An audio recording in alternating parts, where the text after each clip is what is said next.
На встречу с доверенными лицами зашла речь о федеральном законе о капитальном ремонте. По мнению главы Коми, он требует доработки. Как отметил Вячеслав Гайзер, правительство региона вместе с депутатским корпусом намерены подготовить законодательную инициативу по внесению изменений в этот нормативный акт.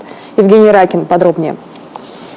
За дешевой популярностью единороссы Коми не гонятся, а десятки проектов, которые реализует партия, лучше всяких слов демонстрируют ее реальные дела. Задача доверенных лиц в том числе рассказать избирателям, что сделано, а что не удалось. При этом даже от невыполненных обещаний партийцы не открещиваются. Нам сегодня не стыдно смотреть людям в глаза и говорить, что мы сделали. Если взять нашу программу 2011 года, когда у нас были выборы, мы сегодня готовы отчитаться за каждый пункт этой программы. Да, безусловно, есть моменты, которые по той или иной причине не удалось сделать. И стесняться этого не надо. Нельзя это замалчивать.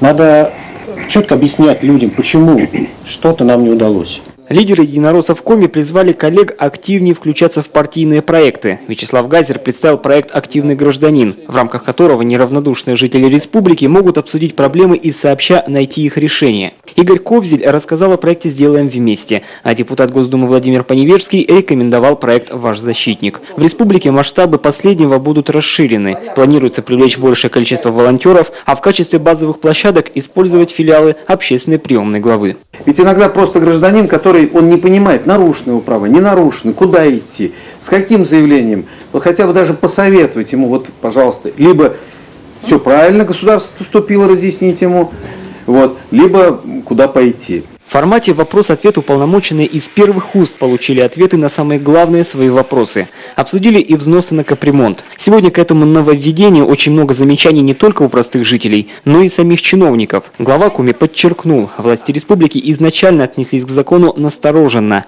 В нашем регионе приняты самые низкие в России ставки. Кроме того, сохранен региональный фонд для софинансирования федеральной программы капитального ремонта. Есть понимание очень многих моментов, которые вылезли при его реализации, их надо поправлять.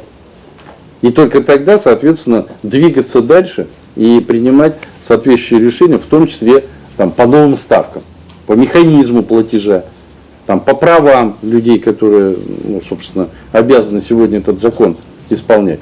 А сегодня мы находимся в ситуации, когда я, высшее должностное лицо республики, задаю вопрос Минстрою по применению закона, а ответ получить не могу.